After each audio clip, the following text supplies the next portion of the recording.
The courtroom was already full before the judge arrived. Wooden benches creaked softly as people shifted in their seats, whispering to one another while waiting for the hearing to begin. The room smelled faintly of old paper and polished wood, the kind of place where time seemed to slow down. Sunlight slipped in through tall windows, casting long shadows across the floor, but the mood inside was heavy and serious. At the front of the room stood the elderly black man who was the defendant. He was in his late 70s, maybe older. His hair was gray and thin, neatly combed back, and his face was lined with deep wrinkles that spoke of many years of hard work and life experience. He wore a simple suit that looked old but clean, clearly not expensive, yet worn with care. His hands rested calmly in front of him, slightly shaking, not from fear but from age. He stood straight, holding himself with quiet dignity. People in the courtroom glanced at him, some with curiosity, others with judgment. A few assumed he did not belong there, while others assumed he was guilty simply because he stood alone at the defense table. No one knew much about him, and most did not try to.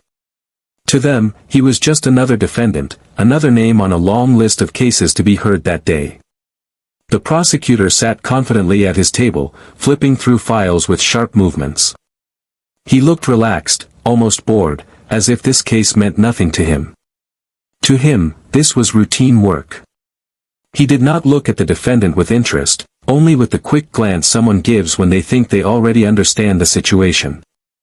In his mind, he had already made assumptions about the man standing across from him. The judge had not yet entered, but the tension in the room was already growing. A court officer stood near the door, arms crossed, watching the room closely. The quiet was broken only by the soft tapping of shoes as lawyers walked back and forth, preparing their arguments. Every sound seemed louder than normal, as if the room itself was listening. The elderly man looked around briefly, taking in the room, then lowered his eyes. He did not appear scared. Instead, there was a calmness about him, a patience that suggested he had waded through far more difficult moments in life than this one. He had seen injustice before. He had lived through times when respect was not easily given to people who looked like him. This courtroom was just another place where he had to stand quietly and wait. Some people in the audience leaned forward, curious about how the case would unfold. Others checked their phones or whispered, expecting nothing more than a quick and forgettable hearing. No one imagined that what was about to happen would leave a lasting impression. Behind the prosecutor, a man sat quietly in the second row. He was well dressed, calm, and observant. He did not speak to anyone. His presence did not draw attention, yet there was something about the way court staff treated him with subtle respect that hinted he was not just another spectator. He watched the defendant carefully, his expression serious but supportive. The prosecutor never turned around. He had no idea who was sitting behind him or why that person was there. He was focused only on what he believed was an easy win. As the judge finally entered and everyone stood, the room fell completely silent. The sound of chairs scraping the floor echoed briefly before disappearing. When everyone sat down again, the air felt thicker, as if something important was about to happen. The elderly defendant clasped his hands and looked toward the judge, ready to answer whatever questions were asked of him. He trusted the truth, even if others did not see it yet. He had come prepared, not with anger, but with patience and respect. The courtroom, unaware of the lesson it was about to witness, settled into stillness. What seemed like an ordinary case was quietly becoming something much bigger, a moment where assumptions would be tested, and dignity would speak louder than words. The prosecutor stood up slowly, adjusting his suit as if he owned the room. He had tried many cases before, and to him, this one felt small, almost unimportant. He believed he already knew the kind of man standing at the defense table. An elderly black man, quiet, simply dressed, and alone. In the prosecutor's mind, that picture told him everything he thought he needed to know. When he began to speak, his voice was smooth and confident. He asked the defendant simple questions at first, the kind meant to establish basic facts. Where he lived, what work he had done, how old he was. The defendant answered calmly, clearly, and with respect. But the prosecutor barely listened. He was already preparing his next move. Then his tone changed. He leaned slightly forward, resting one hand on the table, and smiled in a way that did not feel kind. He began asking about the defendant's education. Where did you go to school? How far did you go? Did you ever attend college? His questions were sharp, and each one felt less like a search for truth and more like an attempt to embarrass. When the elderly man answered honestly, saying he did not have a formal degree, the prosecutor let out a small laugh. It was quiet, but loud enough to be noticed. A few people in the courtroom shifted uncomfortably in their seats. The prosecutor repeated the answer slowly, as if explaining it to a child. His words were polite on the surface, but the meaning behind them was clear. He began to make assumptions out loud. He suggested that the defendant might not fully understand certain documents. He questioned whether the man could really grasp complex ideas. He spoke slowly, choosing his words carefully, as if the defendant needed extra help to keep up. Each sentence carried a hidden insult. The defendant did not argue. He did not raise his voice or show anger. He simply listened and responded when asked, keeping his eyes forward. His calm made the prosecutor even more confident. To him, the silence looked like weakness. The prosecutor glanced briefly toward the judge as if seeking approval, then continued. He spoke about people with limited education and how they sometimes made poor decisions. He never directly called the defendant unintelligent, but everyone in the room understood what he was implying. Some audience members frowned. A woman in the back shook her head quietly. A court officer shifted his weight, clearly uncomfortable. But the prosecutor did not notice any of it. He was too focused on his own performance. In his mind, this was not cruelty. This was strategy. He believed that making the defendant look small would make the case easier to win. He believed confidence meant control, and control meant power. What he did not realize was that his words were revealing more about himself than about the man he was questioning. The defendant continued to answer with patience. When he spoke, he used clear language, careful phrasing, and thoughtful pauses. There was no confusion in his voice, no fear. Anyone truly listening could hear wisdom shaped by years of experience, not by textbooks, but by life itself. Still, the prosecutor pressed on. He asked trick questions, trying to confuse the elderly man, hoping for a mistake. When none came, he grew more sarcastic. He repeated answers as if they were jokes. He smiled at the jury, assuming they were on his side. But behind him, someone was watching closely. The prosecutor never turned around. He did not notice the still figure seated just a few rows back, listening to every word. He did not notice the tightening expression, the crossed hands, the quiet disapproval growing stronger with each insult. The prosecutor believed the room belonged to him. He believed the man in front of him had nothing to offer but weakness. He believed education could only come from schools and titles, not from lived experience, discipline, or quiet strength. And so he continued, unaware that every mocking word was being remembered. The courtroom felt different now. The air was heavier. What had started as questioning was turning into something else, something dangerous. The prosecutor thought he was building his case, but in truth, he was setting the stage for his own fall. The elderly defendant remained standing, steady and composed, as if he knew something the prosecutor did not. And in that moment, the balance of power was already beginning to shift, even if no one had spoken the truth out loud yet. The elderly defendant stood quietly as the prosecutor's mocking continued, his hands clasped gently in front of him. He could feel the tension in the room, the sharp eyes of the audience watching every subtle movement, waiting for him to falter. But he did not falter. He did not stumble. There was a calm confidence in the way he held himself, a dignity born of a lifetime of experiences far deeper than any courtroom could measure. He spoke slowly and deliberately, choosing words with care. Every answer was clear, precise, and thoughtful, reflecting not formal degrees or diplomas, but years of wisdom earned through hard work, struggle, and life lessons.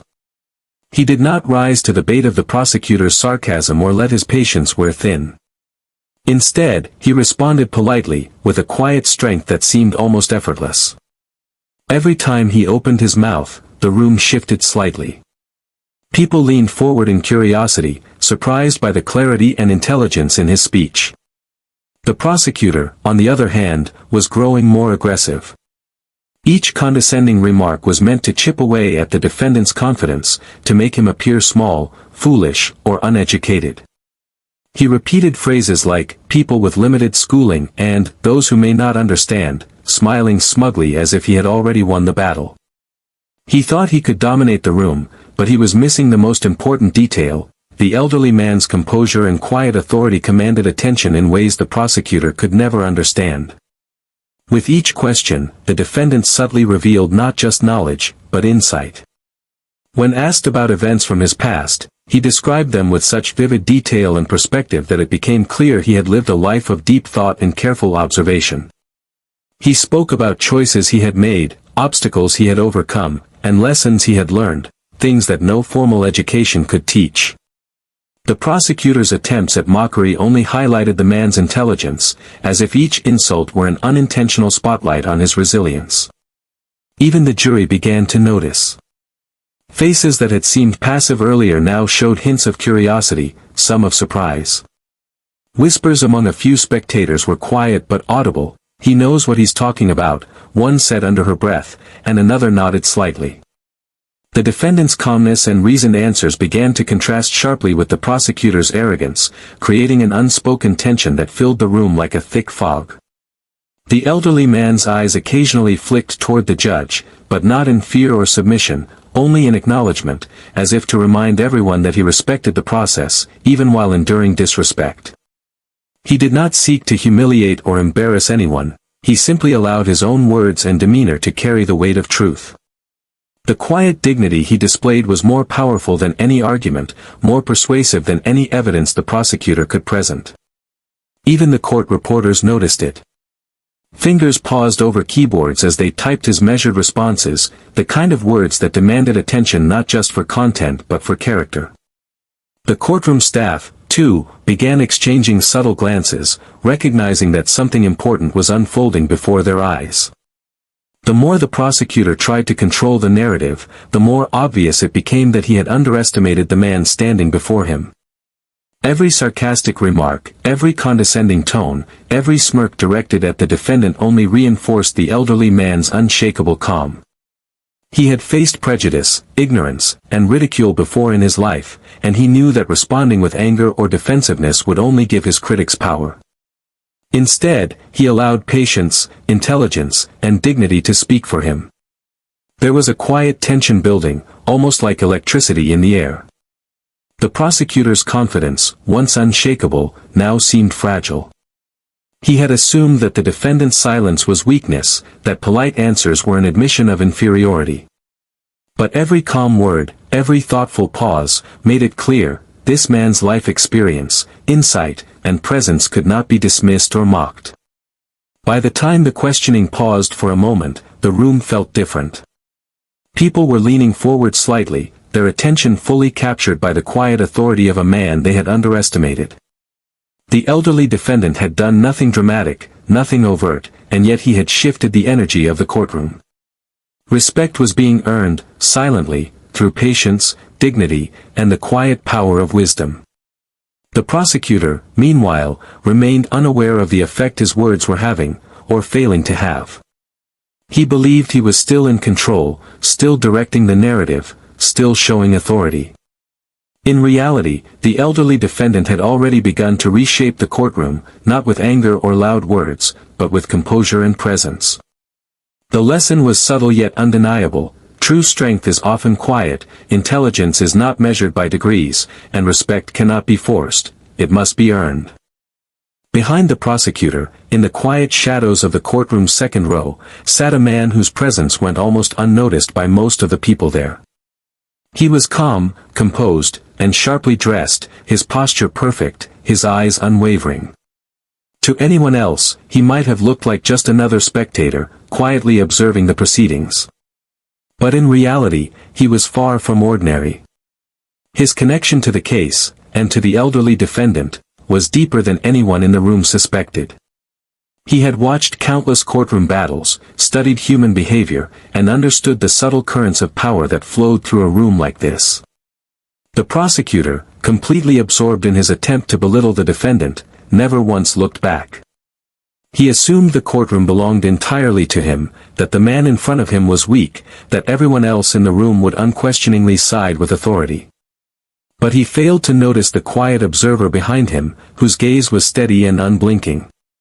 Every condescending word, every sarcastic smirk, every mocking question was being recorded, not just in legal transcripts, but in the memory of someone who understood influence, respect, and justice. The elderly defendant continued to answer calmly, unaware, or perhaps aware only in passing, that someone powerful was silently supporting him from behind. His patience and composure seemed almost deliberate, as if he, too, sensed the hidden support. There was no overt signal, no whisper, no subtle nod. It was as if the mere presence of the man behind the prosecutor strengthened the defendant's quiet dignity, giving him an unspoken sense of protection. Meanwhile, the prosecutor grew bolder. He did not realize that his arrogance was drawing not just the jury's attention, but the sharp eyes of someone who could see the true dynamics in the room. The observer's presence was like an invisible weight, a reminder that power in a courtroom does not belong solely to whoever speaks the loudest or mocks the most. Real influence, real authority, could come from calm observation, from knowledge, from patience, and from knowing the truth about the person being underestimated. As the prosecutor leaned forward, speaking louder and gesturing more aggressively, the man behind him remained still, composed, his expression calm but intense. Every word that passed between the prosecutor and the defendant was being silently measured. The observer was noting not just what was said, but how it was said, the arrogance, the assumptions, the failure to recognize intelligence in unexpected places. It was a record of human behavior, one that would soon matter far more than the legal documents on the tables. The courtroom audience, for their part, had begun to notice a subtle shift in energy. They were picking up on the tension, on the way the defendant's calmness contrasted with the prosecutor's aggression. What they did not yet realize was that the unseen influence of the man behind the prosecutor was beginning to tip the scales. There was an invisible conversation happening, one of patience versus arrogance, dignity versus mockery, wisdom versus ignorance. The elderly man answered a particularly tricky question, his voice steady, his reasoning clear. The prosecutor smirked, thinking he had caught a flaw, but the observer's sharp eyes caught the subtle confidence in the defendant's stance, the way he subtly guided the conversation back to facts without anger or defensiveness. It was a demonstration of quiet mastery, one that no amount of sarcasm or condescension could break. Time seemed to slow. The courtroom, already tense, felt heavier now, as if everyone could sense something significant about to happen, even if they could not yet see it. The prosecutor, still oblivious to the silent figure behind him, continued, unaware that the power dynamic had already shifted. The man behind him did not need to speak to assert influence, his presence alone communicated authority, experience, and an unspoken warning. And so the scene continued, almost like a quiet chess game. The prosecutor moved confidently, assuming he was controlling every move. The defendant responded with dignity, never faltering. And the observer, seated silently behind the prosecutor, watched everything, fully aware that one careless remark could be the turning point. In this room, respect was not something that could be demanded, and intelligence was not something that could be mocked. Both were quietly being measured by someone who understood their true weight, and the prosecutor had no idea it was happening right behind him. The tension in the courtroom was growing, subtle but undeniable. Every eye was fixed on the interaction between the prosecutor and the elderly defendant, yet something else was stirring quietly, like a current running beneath the surface.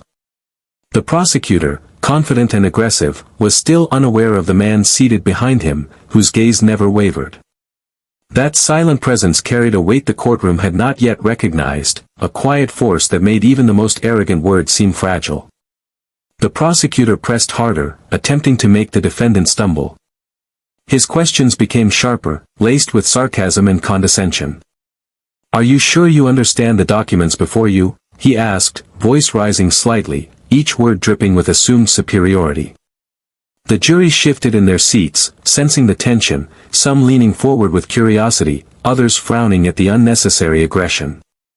The elderly defendant responded with the same calm patience he had shown from the beginning. His words were measured, his tone steady. He did not rise to the bait, nor did he show irritation. Instead, he carefully explained his understanding, correcting minor misunderstandings without any hint of judgment or defensiveness. Every answer he gave contradicted the subtle mockery aimed at him, revealing that his life experience had given him insight the prosecutor could not begin to appreciate. Behind the prosecutor, the man in the second row remained still, his eyes fixed on the scene. Every sarcastic remark, every condescending question, every dismissive gesture by the prosecutor was absorbed and silently weighed. The observer's presence seemed almost to thicken the air around the prosecutor, though he remained completely oblivious. There was an intensity in the silent man's gaze that could not be ignored by those sensitive enough to notice, an unspoken warning that arrogance would not go unnoticed. The judge, sensing the shift in energy, leaned slightly forward. Though professional and composed, even the judge could feel that something was happening beyond the surface of the words being exchanged. The courtroom staff, officers, and spectators all began to sense that the prosecutor's confidence, which had seemed so unshakable, was beginning to falter, even if subtly. The prosecutor, unaware of how his behavior was being observed from behind, continued his relentless questioning. He attempted a different tactic, rhetorical challenges, insinuations about the defendant's intelligence, subtle implications that the defendant could not fully grasp the legal complexities at hand. But each time, the elderly man responded with calm clarity, his answers precise and confident. It was as if he was quietly proving that intelligence and education were not measured by degrees, but by patience, thoughtfulness, and experience. The courtroom audience, meanwhile, started to sense the disconnect between arrogance and wisdom. Murmurs of surprise passed quietly among some spectators. A few jurors exchanged subtle glances, recognizing that the man at the defense table was far more capable than the prosecutor's words suggested. Even the prosecutor's own allies began to shift slightly in their seats, a quiet recognition dawning that the arrogance of their colleague might not be as convincing as he thought.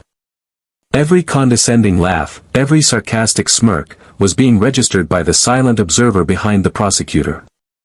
His presence was a silent force, a reminder that someone knowledgeable, someone with authority, was paying attention. He did not speak, but the subtle tension he projected added to the courtroom atmosphere, like a quiet but undeniable electric current. As the questioning reached a peak, the prosecutor's energy began to wobble. He was unaware that the courtroom had changed around him. The elderly defendant's composure, the wisdom in his answers, and the silent power behind the room combined into a shift the prosecutor could not perceive. What had started as a routine line of questioning was now a test of patience, perception, and true authority. For the first time, the room seemed to collectively hold its breath. The prosecutor's confidence, which had felt invincible, now seemed precarious. The elderly man, calm and dignified, remained steady, his silent strength magnified by the unseen observer seated behind the prosecutor. It was a moment of quiet tension, one that had nothing to do with words alone, but with awareness, presence, and the subtle dynamics of respect, power, and human perception. In that courtroom, it became clear that arrogance could be exposed, and true wisdom, even when quiet, could command attention and respect. And all of it was quietly building toward the moment when the truth would finally reveal itself in full, a moment that the prosecutor could not see coming. The courtroom was tense, and a subtle shift hung in the air, almost imperceptible but undeniable. The elderly defendant continued to answer each of the prosecutor's pointed questions with patience and clarity. Each response carried quiet authority, born not from formal education, but from a lifetime of experience and wisdom. Yet, the prosecutor remained oblivious, convinced that his mockery and sarcasm were controlling the room. What he did not know, and would soon realize, was that the true balance of power was about to change dramatically. It happened when the man behind the prosecutor moved slightly, leaning forward just enough to catch the attention of the judge and a few observant spectators. That subtle motion was all it took. In that instant, a quiet recognition rippled through the courtroom. Whispers began to circulate among the jury and staff. Someone influential was present, someone who clearly knew the defendant far better than anyone had assumed. The prosecutor, still focused on belittling the defendant, did not notice the change in energy around him. The revelation came slowly but unmistakably. A name was quietly mentioned by someone in the courtroom, one that carried weight, respect, and authority. Suddenly, the prosecutor's assumptions began to crumble. The man sitting behind him was not just a spectator, he was someone with direct knowledge of the defendant's life, accomplishments, and integrity. He was someone whose opinion mattered, someone who could silently judge the character and intelligence of everyone in the room. The elderly defendant remained composed, but a small, almost imperceptible shift in his posture suggested he was aware of the attention turning in his favor. For years, he had endured assumptions, prejudice, and condescension, and yet he had remained patient. Now, the hidden support behind the prosecutor began to validate his presence and his quiet dignity. Every sarcastic remark and mocking question thrown at him suddenly looked petty and meaningless in comparison to the weight of the truth sitting quietly behind the prosecutor. The prosecutor, sensing nothing at first, continued with his aggressive line of questioning. But the moment his gaze caught a flicker of recognition, just a brief acknowledgement from the powerful man behind him, he froze for a second. That tiny pause was enough for the courtroom to notice. Faces that had been passive or disinterested began to shift, eyes widening slightly, as the realization spread, the prosecutor had misjudged the entire situation. A subtle tension filled the room. The judge, previously silent and observant, now leaned forward, eyebrows raised. The jury exchanged quick glances, understanding that the dynamics had changed in a way they could not ignore. Even the courtroom staff, experienced in reading subtle cues, felt the invisible shift. The arrogance and confidence of the prosecutor, which had seemed unshakable, now appeared fragile and overconfident. The elderly defendant answered one final question, calm and clear, his voice steady. The room seemed to hang on his every word. In that moment, it was not just what he said that mattered, but how he said it. His composure, patience, and intelligence radiated outward, amplified by the quiet authority of the man behind the prosecutor. The combination of these forces revealed the stark contrast between arrogance and wisdom, prejudice and experience, assumption and truth. Suddenly, the courtroom atmosphere changed completely. The prosecutor's smugness faltered, replaced by a subtle tension, a nervousness he could not hide.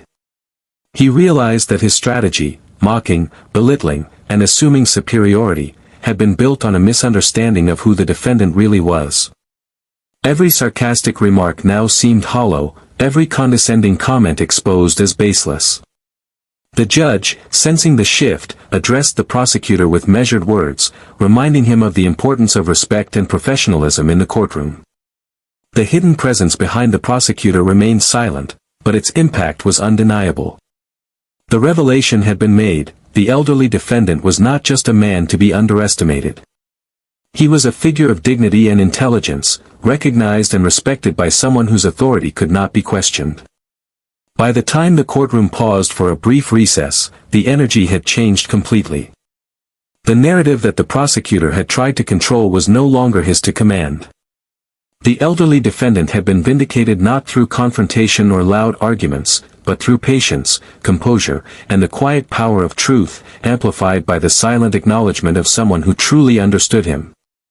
In that moment, it became clear, arrogance can blind even the most confident, and true strength is often revealed quietly, through respect, experience, and the validation of those who see the whole picture. The courtroom had witnessed more than a legal proceeding, it had witnessed the subtle triumph of patience, dignity, and the revelation of truth, a moment no one would soon forget. The courtroom had shifted. The invisible weight of authority seated behind the prosecutor was no longer a subtle presence, it was a force that everyone could feel, even if they could not yet fully articulate it. The prosecutor, once brimming with arrogance and confidence, now seemed slightly off balance. Every word he spoke carried less certainty, and the carefully constructed smirk that had dominated his demeanor was beginning to falter. The judge, sensing the change, cleared his throat, signaling that decorum and respect were no longer optional. "What we have here," the judge began, his voice calm but firm, "is not just a case of law, but a matter of respect in this courtroom."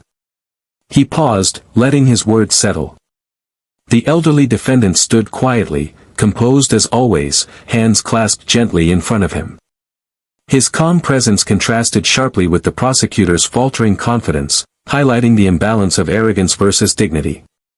The prosecutor, realizing the subtle reprimand was directed at him, tried to regain control. His voice, once smooth and commanding, now carried a nervous edge. He stumbled over phrases that had previously rolled effortlessly from his tongue, attempting to justify his previous remarks about the defendant's education and perceived understanding. But the courtroom, already attuned to the tension, was no longer receptive to his assumptions. The jury's focus had shifted, the spectators leaned forward in anticipation, and the court officers exchanged discreet glances. It was clear, the moment had turned against him. The hidden figure seated behind the prosecutor, calm and deliberate, did not speak a word. Yet his presence alone exerted an unmistakable influence. Every insult, every condescending question that the prosecutor had directed at the elderly defendant seemed now to expose the prosecutor's own ignorance rather than diminish the defendant. It was as if the room itself had begun to recognize the truth: the elderly man's intelligence, composure, and dignity could not be measured by conventional standards or belittled by shallow assumptions. A quiet murmur ran through the jury. The spectators, who had at first watched with passive curiosity, were now fully engaged. They could sense that something important was happening, something that transcended the legal arguments on the table. The prosecutor's strategy, once confident and aggressive, now appeared reckless, even foolish. Each attempt to assert dominance only emphasized his lack of awareness and the growing respect for the defendant. The judge, with a measured tone, addressed the prosecutor directly. "Counsel, the way you have conducted your questioning demonstrates a lack of professionalism and respect for this courtroom and for the individuals present. Mockery and assumptions have no place in these proceedings. I expect better." The word struck like a hammer, echoing through the room. The prosecutor's shoulders stiffened, his mouth opening and closing as he searched for a response, but no words could undo the public correction. The elderly defendant, still standing calmly, did not gloat or respond. His dignity remained intact, unshaken by the prosecutor's earlier arrogance or the sudden shift in the room's energy. In that quiet, deliberate way, he proved that respect is earned not through fear or dominance, but through patience, integrity, and composure. Every glance he cast was measured, every word he spoke in response to the prosecutor's faltering questions carried clarity and authority. By the time the judge had finished, the courtroom had absorbed the lesson fully. The prosecutor, once the center of attention, had been humbled in a very public way. His mockery, intended to belittle, had backfired spectacularly. The jurors and spectators alike had witnessed a subtle but undeniable truth: intelligence, strength, and respect are not dictated by appearances, titles, or assumptions, but by character, composure, and the courage to remain steadfast under pressure. As the court paused, the hidden figure behind the prosecutor shifted slightly, acknowledging the outcome without a word. The elderly defendant's quiet triumph had been amplified by that silent support, underscoring the idea that sometimes the most powerful influence is the one that is observed, not announced. In that moment, the courtroom was no longer just a room for legal arguments. It had become a stage for a deeper lesson in humility, awareness, and the true meaning of respect. The elderly man had endured arrogance and prejudice, and yet, through patience and dignity, he emerged victorious, not by fighting, but by letting truth and composure speak louder than words ever could. The prosecutor had learned, though not in a gentle way, that underestimating a person based on appearances or assumptions can carry consequences far beyond what he could have imagined. By the end of this pivotal scene, everyone in the room understood it. In the battle between arrogance and integrity, the quiet strength of the righteous will always leave a lasting impression. The courtroom had witnessed more than a correction of behavior. It had witnessed the public restoration of respect and the undeniable triumph of dignity over disdain. The courtroom settled into an almost tangible silence. The confrontation, once dominated by arrogance and mockery, had transformed into a scene of quiet triumph. The elderly defendant remained composed, standing tall, his calmness contrasting sharply with the flustered prosecutor, whose earlier confidence had completely dissipated. The tension that had built throughout the hearing now felt different, lighter, but charged with the unmistakable energy of vindication. Every eye in the room followed the elderly man as he spoke with measured clarity, his words calm, precise, and filled with quiet authority. He did not seek to gloat or draw attention to himself. There was no sense of revenge or malice. Instead, his presence alone conveyed a powerful truth: respect is not demanded, it is earned, silently, steadily, and with integrity. His life, his patience, and his wisdom spoke volumes in a way that sarcasm or condescension never could. The prosecutor, still trying to regain control, realized too late that he had lost not only the argument but also the subtle authority he thought he wielded. His earlier attempts at mockery had revealed more about his own arrogance than the defendant's abilities. Each sarcastic remark, each insinuation about education or intellect, now felt hollow and out of place. The courtroom audience, once passive observers, were no longer neutral. They could see clearly the contrast between the empty bravado of the prosecutor and the dignified composure of the man before them. Even the judge seemed to pause, as if acknowledging the rare lesson unfolding in front of everyone. With measured calm, the judge addressed the courtroom. "This hearing has demonstrated something crucial," the judge said. "Respect, patience, and dignity cannot be overshadowed by arrogance or assumptions. Let this serve as a reminder that every individual deserves fairness, regardless of age, appearance, or background." The words carried weight, amplified by the tension that had been building for hours. The silent figure seated behind the prosecutor shifted slightly, though still saying nothing. His presence, which had been subtle but powerful throughout the hearing, now seemed almost symbolic. He had silently observed the prosecutor's assumptions crumble, witnessing firsthand the triumph of integrity over arrogance. His quiet acknowledgement of the defendant's composure amplified the lesson for everyone in the room. Power is not always about who speaks the loudest or mocks the most, it is often about understanding, patience, and quiet strength.